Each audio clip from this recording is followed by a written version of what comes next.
12ই ফেব্রুয়ারি আমরা আর কোনো ভুল করবো না। তারা দেশ বিরোধী একটি শক্তির প্ল্যানের গুটিতে পরিণত হয়েছে। 12ই ফেব্রুয়ারি আমাদের শপথ হচ্ছে যে আমরা কোনো ঋণ খেলাপিকে আগামী সংসদে আমরা যেতে দিব না। 2024 সালে আমরা কাঁধে কাঁধ মিলিয়ে আমরা দল মত সবকিছুর ঊর্ধ্বে উঠে গিয়ে ঐক্যবদ্ধ ভাবে রাজপথে ছিলাম। আমরা যখন জুলাই গণঅভ্যুত্থানের সময় ছিলাম, আমাদের মধ্যে সব ভেদাভেদ বুঝে গিয়েছিল। স্কুল কলেজ, পাবলিক বিশ্ববিদ্যালয়, প্রাইভেট বিশ্ববিদ্যালয়, মাদ্রাসার ছাত্র, কে কোন দল মত সবকিছুর ঊর্ধ্বে বাংলাদেশ দুইটি ভাগে বিভক্ত হয়ে গিয়েছে। একদিকে ছিল ফ্যাসিস্ট এবং ফ্যাসিবাদের দোসর শক্তি, আরেকদিকে ছিল ফ্যাসিবাদ বিরোধী বিপ্লবী ছাত্র জনতা। এবং জুলাই গণঅভ্যুত্থানে ঢাকা শহরের অন্যতম হটস্পট ছিল এই বাড্ডা রামপুরা এলাকা। যে বাড্ডা রামপুরা এলাকায় প্রতিরোধের অন্যতম জায়গা ছিল এই ঢাকা 11 আসন। ফলে এই ঢাকা 11 আসন বাংলাদেশের তরুণ সমাজ এবং আমাদের রাজনীতির জন্য অত্যন্ত গুরুত্বপূর্ণ একটি জায়গা। জুলাই গণঅভ্যুত্থানের পরে বাংলাদেশ যেই পথে যাওয়ার কথা ছিল সেই পথে যায়নি, কিন্তু এখনো সব সুযোগ হারিয়ে যায়নি। আমাদের সামনে 12ই ফেব্রুয়ারি সেই সুবর্ণ সুযোগ। আমরা ভুল করতে করতে অনেক পিছিয়ে এসে গেছি, কিন্তু 12ই ফেব্রুয়ারি আমরা আর কোনো ভুল করবো না। 12ই ফেব্রুয়ারি আমাদের সেই চূড়ান্ত দিন, যেদিন আমরা আমাদের অসমাপ্ত কাজকে সমাপ্ত করব। আমরা বিজয় ছিনিয়ে নিয়ে ঘরে আসব এবং ইনশাল্লাহ আমরা বাংলাদেশের যে ইনসাফের লড়াই শুরু করেছি সেটা 12ই ফেব্রুয়ারি আমরা চূড়ান্ত রায় করব। প্রিয় সহযোদ্ধাগণ, আজকে যাদের সাথে আমরা প্রতিদ্বন্দ্বিতা করছি, জুলাই গণঅভ্যুত্থানে তারা আমাদের সাথেই ছিল কিনা?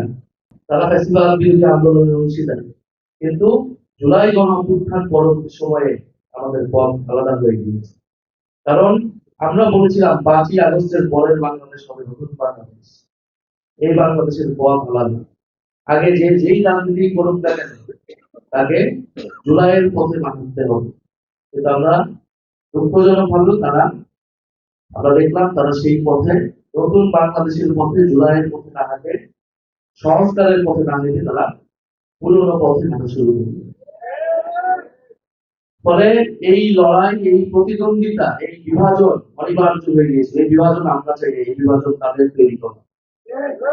তারা সংস্কারের বিরুদ্ধে দাঁড়িয়েছে, তারা দুর্নীতির পক্ষে দাঁড়িয়েছে, চাঁদাবাজির পক্ষে দাঁড়িয়েছে। ফলে তাদের সাথে সমঝোতা করা আমাদের কোনোভাবেই আর সম্ভব হয়ে ওঠে।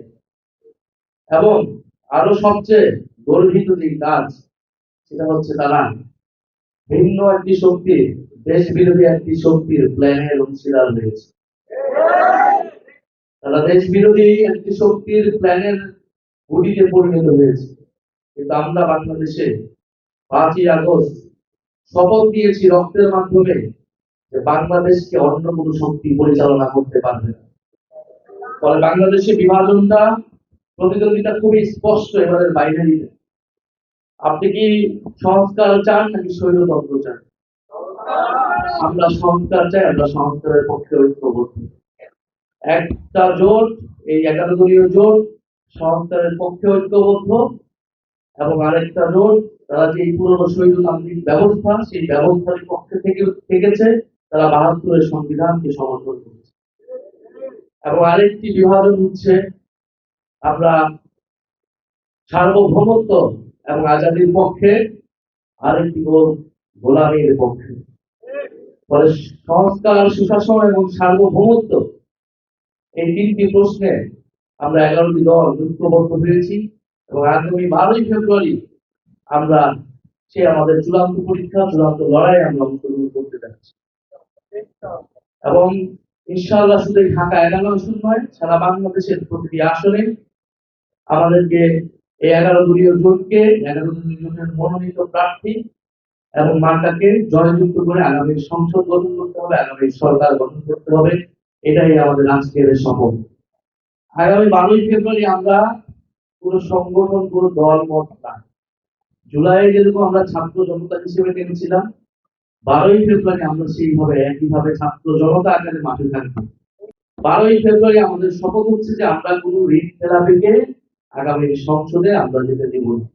সেই 12ই ফেব্রুয়ারি সেই অগ্নি পরীক্ষার জন্য, সেই লড়াইয়ের জন্য আপনাদেরকে প্রস্তুতির আহ্বান জানিয়ে আমি আমার বক্তব্য শেষ করছি।